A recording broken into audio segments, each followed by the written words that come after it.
To save her brother's life, she married a ruthless millionaire, but his secret that night shocked her. Hello everyone. Before we begin today's story, I have a small favor to ask. Please hit subscribe and turn on the notification bell so you never miss our channel's new videos. It is quick, free, and the best way to support us in bringing you more dramatic stories. Your support truly means the world to us. Where are you watching from? Drop your city or country in the comments below. Thank you very much. Now, let us return to our main character. It all began on a rainy night in Brooklyn. Thunder rolled above the narrow streets, and water ran down the cracked pavement like silver veins. Lena Carter gripped the handlebars of her delivery scooter, her jacket soaked through, her fingers numb. She was late again.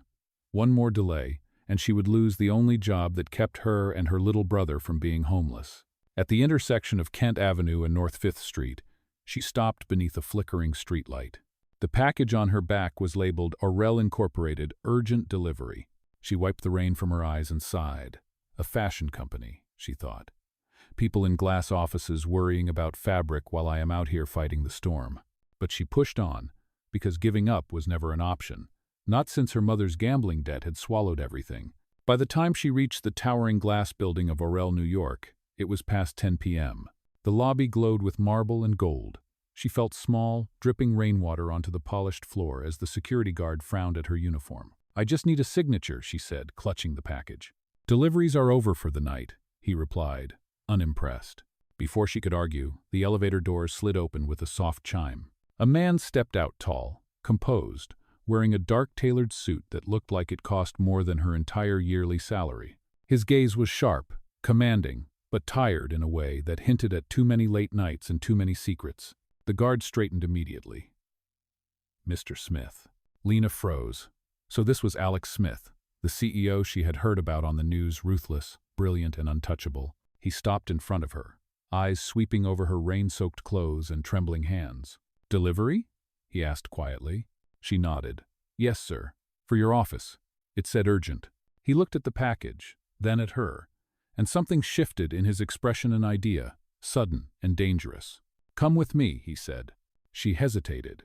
Sir, I just need 5 minutes, he interrupted, already turning toward the elevator. It might change your life. Inside his top-floor office, the city stretched behind him like a galaxy of light. He leaned against the desk, arms crossed. I will be direct. I need a wife. Immediately. Lena blinked. I am sorry, what? He gestured toward a document on his desk. A marriage contract. 6 months. No romance, no attachment, $1 million upon completion. For a moment, she thought it was a cruel joke, but his voice carried no humor. My father's will requires that I be married to retain control of Aurel. The board meets in 48 hours. She laughed nervously. You cannot be serious. Oh, I am always serious, he said. The clock ticked in the silence between them. Outside, lightning flared over the Brooklyn Bridge. Lena's phone buzzed another message from the loan shark. Final warning. Her throat tightened. The image of her younger brother Ethan flashed in her mind, his smile, his trust, the fear she had been hiding from him. She looked up, meeting Alex's cold, unreadable eyes. $1 million, she repeated softly. And all I have to do is pretend to be your wife? He nodded once. The storm outside grew louder, echoing the storm inside her. Finally, she whispered, I will do it. Alex extended his hand. His grip was firm, businesslike, as if sealing a deal with fate. Welcome to your new life, Mrs. Smith. The rain kept falling over Brooklyn, but inside that glass tower, a dangerous story had just begun. Lena could hardly remember how she got home that night. The sound of rain against the window blurred with the echo of Alex Smith's voice. A marriage contract. 6 months. $1 million. The words looped in her mind like a melody she could not shut off. Her apartment in Brooklyn felt even smaller than usual. The ceiling leaked, the paint cracked, and her younger brother Ethan was asleep on the couch, a textbook still open on his chest. She brushed his hair from his forehead and whispered, I will fix this, I promise. But she did not know how. The next morning, her phone buzzed with a message from an unknown number. Aurel Legal Department, 10 a.m. sharp. Bring identification. Lena stared at the screen, her stomach tightening. She had said yes to a millionaire's insane offer. Now, there was no going back. When she arrived at the glass tower again, her rain jacket still damp, she was led to a private conference room on the top floor. 3 lawyers waited, along with Alex himself, immaculate in a charcoal suit. He barely glanced up when she entered. "Miss Carter," he said evenly, "we will make this official now." One of the lawyers slid a stack of papers toward her. Lena's hands trembled as she flipped through the pages. Marriage license, confidentiality clause, duration, 6 months. The final line read, compensation, $1 million, payable upon completion of agreement. Her voice cracked.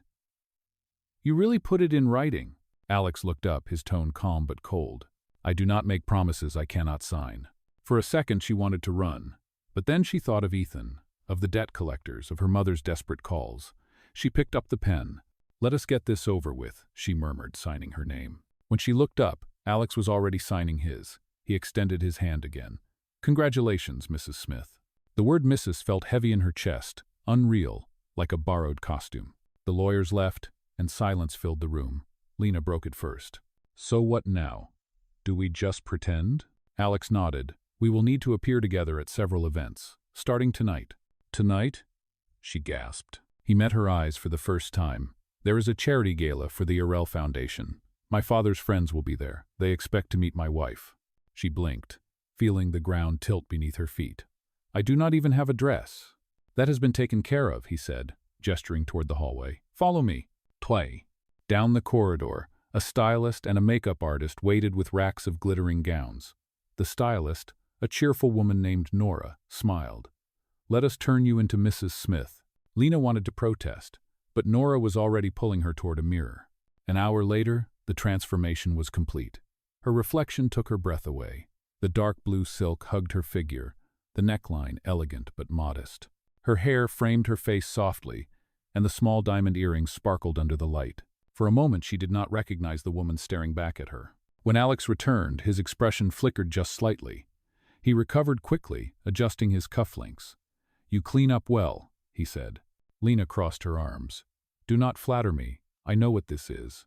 "A contract," he replied smoothly. "But the world must believe it is love." That evening, the ballroom at the Waldorf shimmered with chandeliers and laughter. The scent of champagne and perfume filled the air. Lena clutched Alex's arm, her heart pounding as cameras flashed. Every smile felt rehearsed, every greeting a test. A man in a tuxedo leaned close and whispered, "Where did Alex find such a beautiful bride?" Lena forced a polite smile. "In Brooklyn," she said. "He was just lucky." Alex's lips twitched the ghost of a smile, but he said nothing. Through the night, she played the role perfectly. Yet beneath the surface, something in his gaze began to shift. As the gala drew to an end, Alex leaned down and said quietly, "You handled that better than I expected." "Do not sound so surprised," she replied. He looked at her for a long moment before turning away. "You may find that this arrangement is not as simple as it seems." Lena watched him disappear into the crowd of elegant strangers, her heart racing. Outside, the rain had stopped. But inside that glittering hall, a different kind of storm was about to begin.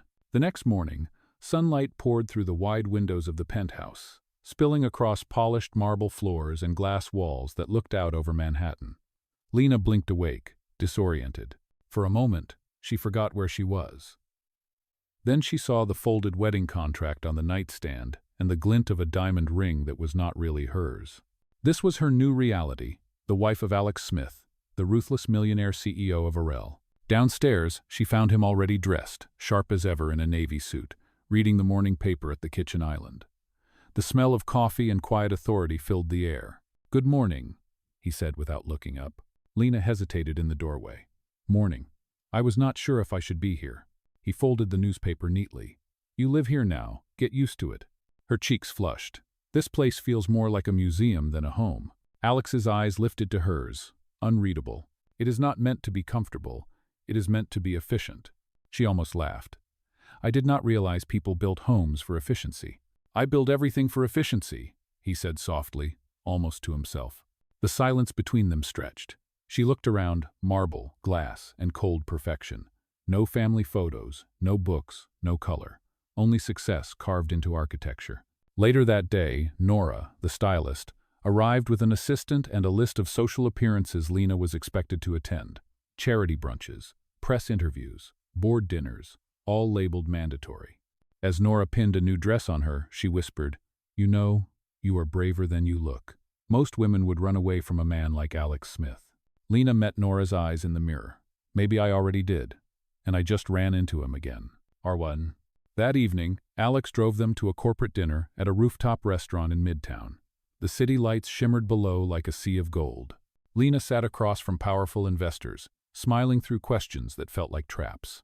So, Mrs. Smith, one of them asked, how did a delivery driver catch the heart of New York's most untouchable bachelor? Lena froze. The room waited. Alex's expression gave nothing away. She took a slow breath. Maybe he just needed someone who could deliver on time. The table erupted in laughter, and for the first time that night, Alex looked genuinely impressed. Afterward, in the car, he said quietly, "You handled that well." She smirked. "Guess I am earning my paycheck." He glanced sideways. "You are not just earning it, you are redefining it." They fell into silence again, but it was different this time. Not cold, not distant. The sound of the city filled the spaces between their breaths. Back at the penthouse, Lena stepped out onto the balcony, the wind tugging gently at her hair. Below, Brooklyn glowed faintly in the distance, her real home. The place that still smelled of rain, traffic, and memories. She felt Alex step beside her. His voice was lower, softer now. "You miss it, do you not?" She nodded. "It is where life makes sense. Not perfect, but real." He leaned on the railing, eyes on the skyline. Perfection is overrated. It hides too much. She turned to him. "What are you hiding, Alex?" He smiled faintly. "Nothing that concerns a contract wife." The answer stung, but there was something unconvincing in his tone, like a man building walls faster than he could live behind them. The next morning, Lena received a message from her landlord in Brooklyn. The loan sharks came again. Her stomach twisted. She slipped out of the penthouse early, hoping Alex would not notice. But he did. When she returned hours later, he was waiting in the living room, his jaw tight. "Where were you?" "Brooklyn," she admitted. "I had to check on something." "You signed an agreement," he said coldly. "No unexpected absences. You are under protection now, whether you like it or not." Her temper flared. "Protection? You mean control." He stepped closer, eyes narrowing. "If you vanish without telling anyone, people will notice. The press will notice. And that puts us both at risk." "Ta." She held his gaze. "You cannot buy my obedience, Alex." He exhaled sharply, the steel in his voice cracking just enough to reveal something else beneath. Fear, maybe, or care he refused to name. "Then do not make me worry." The words hung between them, heavy and unplanned. Lena stared at him, speechless. "You worry about me?" He turned away, adjusting his cufflinks. "You are my wife, at least on paper." She smiled bitterly. "Right. On paper." Low. But as he walked out, Lena's heart beat faster, not from anger, but from confusion. Because for the first time, she was not sure where the contract ended and something real began. Days turned into weeks, and the lines between duty and emotion began to blur. Lena had memorized every rule in their marriage contract, yet she found herself breaking them one by one without meaning to. She no longer knocked before walking into Alex's office. She began brewing his coffee exactly how he liked it, 2 sugars and a dash of cinnamon. And he had stopped calling her Mrs. Smith. Now it was simply Lena. The transformation surprised everyone, including Alex's staff. Whispers followed her through the marble halls of Arel headquarters. The delivery girl who became the CEO's wife, no one knew what to make of her. But even Alex seemed different now. He smiled more often, even if he did not realize it. One afternoon, Lena was in the design studio, watching the creative team prepare for the company's next collection. She felt out of place among the sketches and fabrics, yet something about it fascinated her. Alex walked in mid-meeting, scanning the room. His gaze softened when he saw her. "Trying to take over my job," he teased.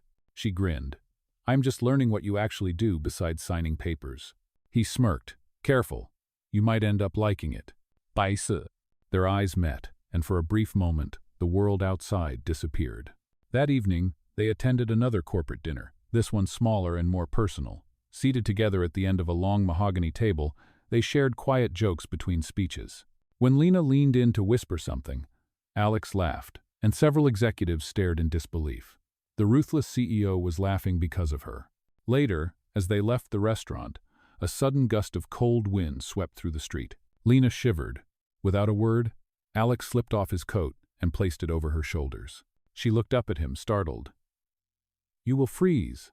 "I will survive," he said simply. Back in the car, Silence stretched again, but it was comfortable this time. The city lights blurred against the window, and Lena caught her own reflection beside his.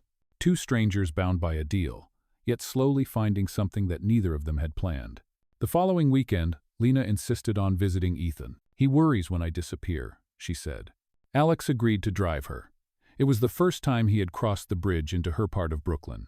The neighborhood was rougher, the buildings older, the people loud and real. Ethan met them at the door, surprised and shy in front of the millionaire brother-in-law he had only seen on television. Alex shook his hand. "Take care of your sister. She works too hard." Ethan nodded awkwardly. "She always has." Inside, the apartment was small but warm. Photos covered the walls, snapshots of birthdays, holidays, and messy laughter. Lena caught Alex looking at one picture of her as a teenager, holding a paintbrush. "You paint?" he asked. "Used to," she said softly. "I stopped when bills became more important than colors." He studied her for a moment, something thoughtful in his eyes. "Maybe it is time you start again." That night, when they returned to the penthouse, Lena found a wrapped box on her desk. Inside was a brand new sketchbook and a set of watercolor paints. No note, no signature, but she knew who it was from. Days later, as she flipped through the first blank pages, Alex appeared at the doorway. "Are you going to use it or just stare at it?"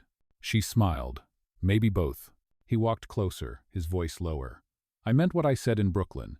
You should have something that belongs to you, not to this contract, not to me. Just you." Her chest tightened. "You make it sound like you actually care." He hesitated, then said quietly, "Maybe I do." The air shifted between them, heavy with words neither dared to say. That night, Lena found herself unable to sleep. She walked out onto the balcony again, the same place where their story had first started to change. The city stretched beneath her like a sea of light. Moments later, Alex joined her, his expression unreadable. "I was not sure you would still be awake," he said. "I could say the same about you," she replied. He leaned on the railing beside her. "There is something dangerous about quiet nights. They make people honest." She turned to him, the cool wind brushing her hair. "Then be honest, Alex. Why me? Out of all the women you could have chosen?" He looked away toward the skyline. "Because when you walked into that lobby in the rain, you did not look at me like everyone else does. You were not afraid. You were real." Lena's breath caught.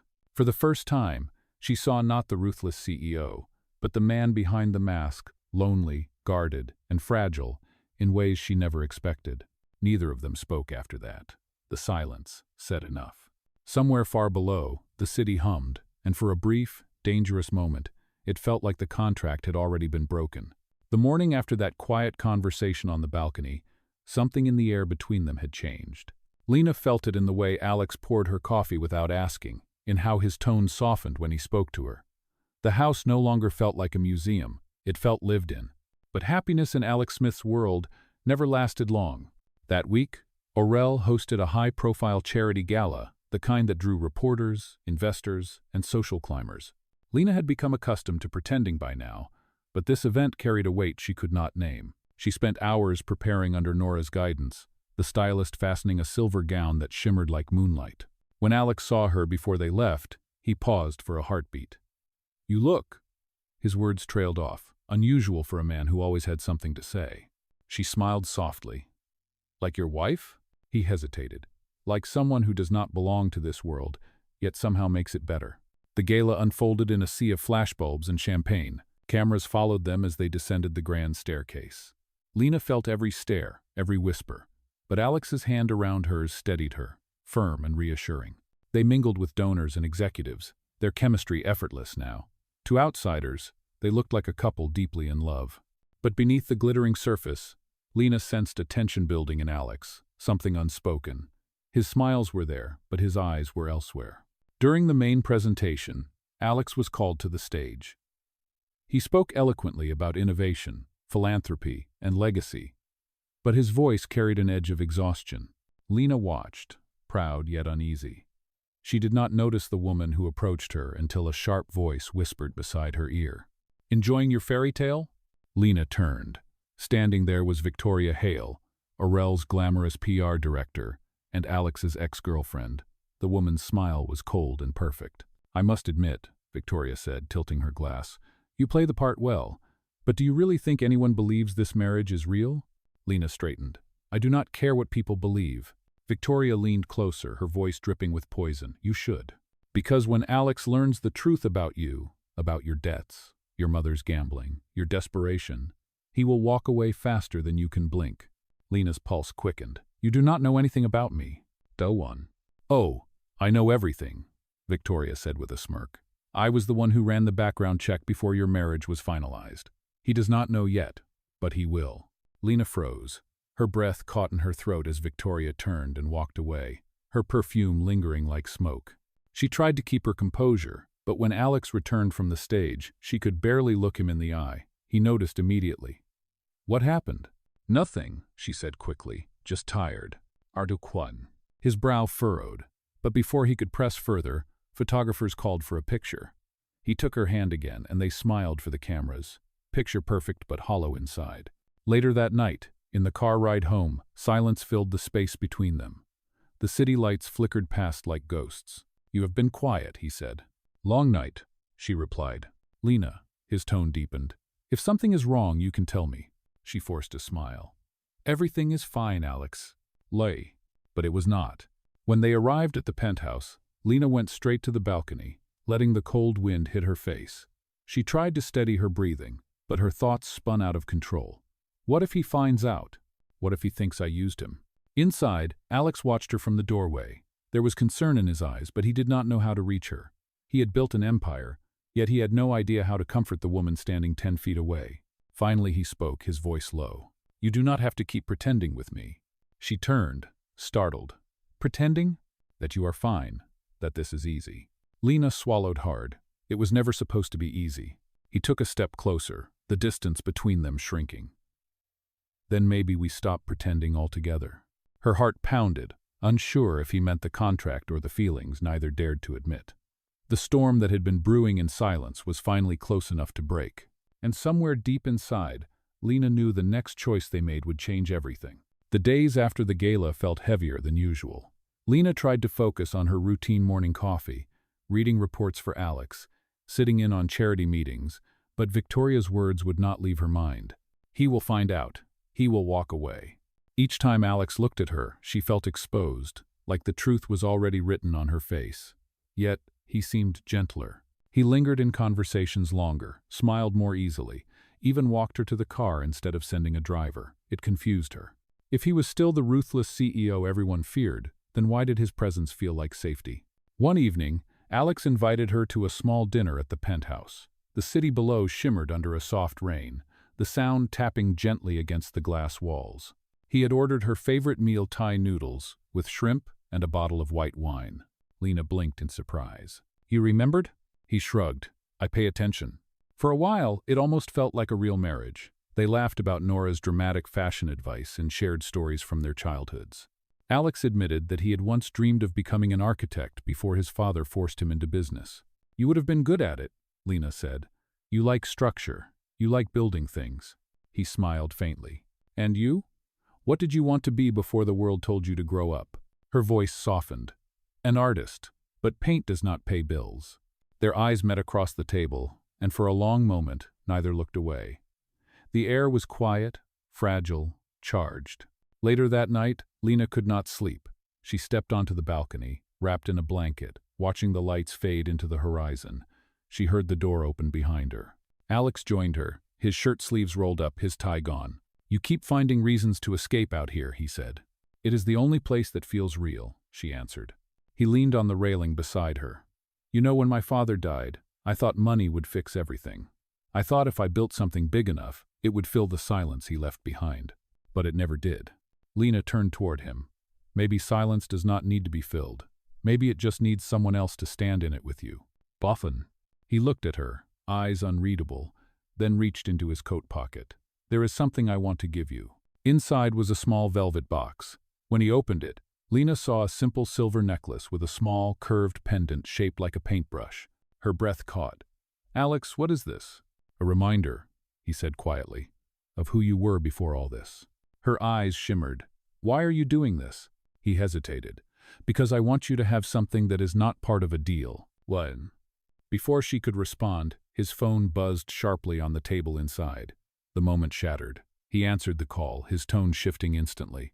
What do you mean, a leak? He said. pacing the room. Who authorized that file? Lena's stomach dropped. She followed him inside.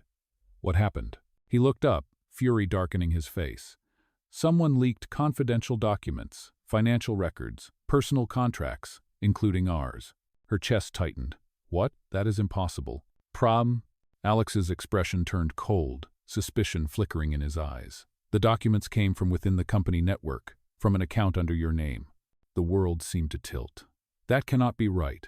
I would never let— Then how did they get it? He snapped. Tears stung her eyes. I do not know. Maybe Victoria. Maybe someone set me up.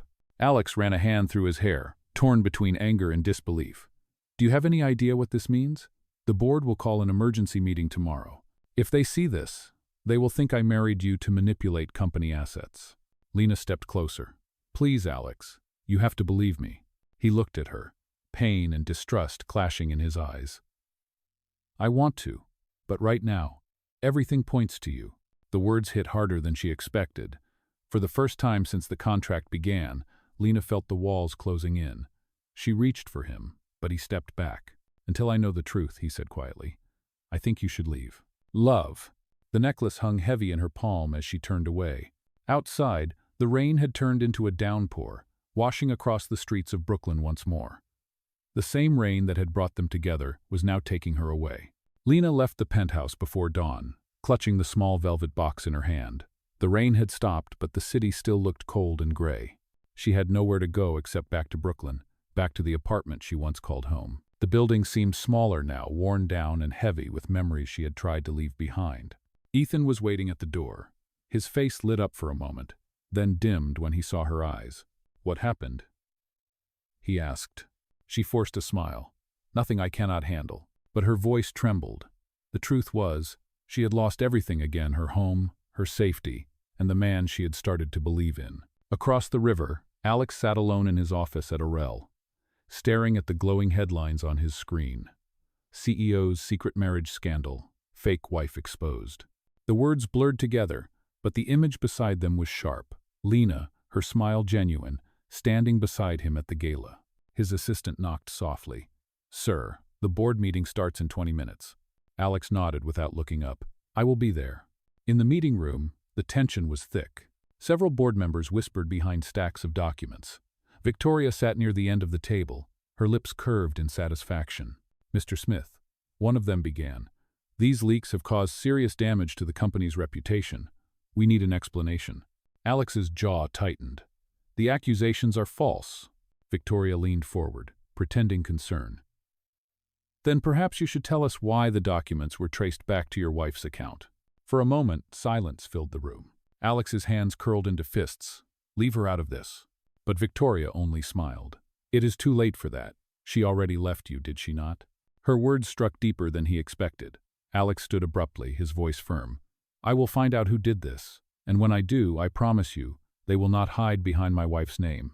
He left the meeting without another word. That night, back in Brooklyn, Lena was helping Ethan with his school forms when a knock echoed at the door. She froze. When she opened it, Alex stood there, rain dripping from his coat. Alex's, she whispered, unsure what to feel, relief or anger. We need to talk, he said. Inside, he looked around the small apartment. You should have told me about your mother's debts, she sighed. I was ashamed. I thought you would see me the same way everyone else does, like a problem to be solved. He shook his head slowly. You are not a problem, Lena. But you are also not the woman they are trying to make you out to be. Someone planted those leaks. I checked the access logs. The files were sent from Victoria's terminal. Her eyes widened. So it was her? He nodded. She wanted the board to remove me, and she used you to do it. Lena felt a rush of anger and relief all at once. Why are you telling me this? Because I was wrong, he said quietly. I should have believed you. For a long moment, neither spoke. The noise of the city drifted in through the cracked window, distant and alive. Lena finally asked, what happens now? Alex took a deep breath. Tomorrow, I face the board again. This time, I will tell them everything, the truth about Victoria and the truth about us. She looked at him carefully. And what is the truth about us, Alex? He hesitated, eyes searching hers. That somewhere between the lies and the contract, I forgot where the pretending stopped. Lokoi. Lena's heart ached at his words. For the first time, she saw the same uncertainty she carried reflected in his eyes. As he turned to leave, she called out softly, "Alex, be careful." He stopped at the doorway. "I will. And when this is over, I want to come back not as your employer, not because of a deal, but because I want to." The door closed behind him, and for the first time in days, Lena allowed herself to hope. The next morning, the sky over Manhattan was clear for the first time in weeks. Alex stood in front of the glass wall of the Orel boardroom, watching the city pulse below. His reflection stared back at him, polished, confident, but tired of pretending. Today would decide everything. When the board meeting began, every seat was filled. Reporters waited outside, cameras flashing through the glass. Victoria sat at the far end of the table, her perfect smile hiding sharp intent. "Mr. Smith," the chairman began, "before we vote on your removal, do you have anything to say for yourself?" Alex rose slowly, adjusting his tie. "Yes.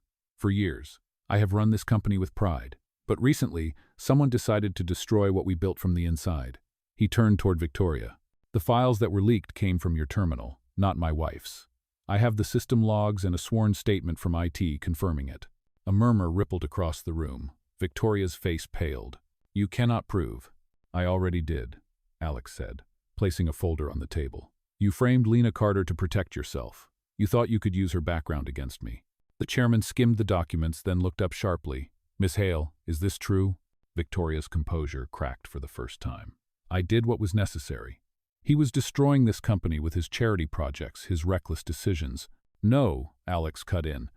"You were destroying it with greed." "Ugh."